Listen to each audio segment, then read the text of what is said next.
All right, up to number 25 on, well, actually number 26 from 27. Fantasy playlist, November 29th, 1986. Robbie Nevil with C'est La Vie, his first big hit.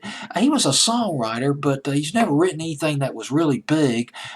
He started playing the guitar when he was 11 years old. He cut his teeth playing in cover bands. He started performing original material. He signed a publishing deal in 1983. He managed to play some of his songs on albums by El DeBarge, Earth, Wind and Fire, and there was somebody else, Pointer Sisters. So just built up a little momentum. Got a record deal in 1986 with Manhattan Records. He recorded his debut album with a guy named, one of the producers, Alex Satkin. Did a little research on Alex Satkin. He's produced loads of albums. A lot of these albums, greatest hits albums by Duran Duran, uh, Bob Marley, Joe Cocker, Grace Jones, but he's also produced some original albums as well. He's produced several albums by the Thompson Twins, including one by the Thompson Twins called Here's to the... Oh, gosh, I can't read my... Oh, God, my penmanship's horrible. I'll be the first to tell you.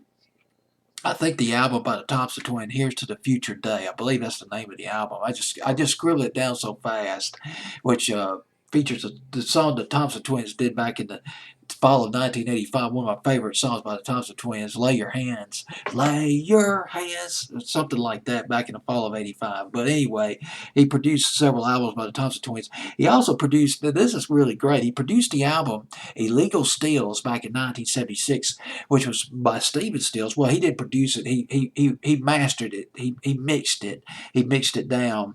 I guess this was back when he was getting started. Illegal Steals, which contained one of my favorite songs by Stephen Stills called Buying Time. That was back in 1976. But let's jump back to 1986.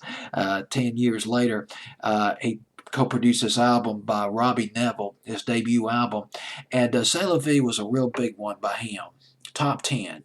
Dominoes was another, it was a minor hit for him off the album. And then What's It to You, another catchy record by Robbie Nevil back in the summer of 1987. And he released another album 4 years later, which didn't do as well. And then he released another album a year after that bombed. He went back to songwriting again, writing songs and working with other artists. Robbie Nevil did. But hey, he had his well, more than 30 minutes of fame. He had about 3 hit records off his debut album.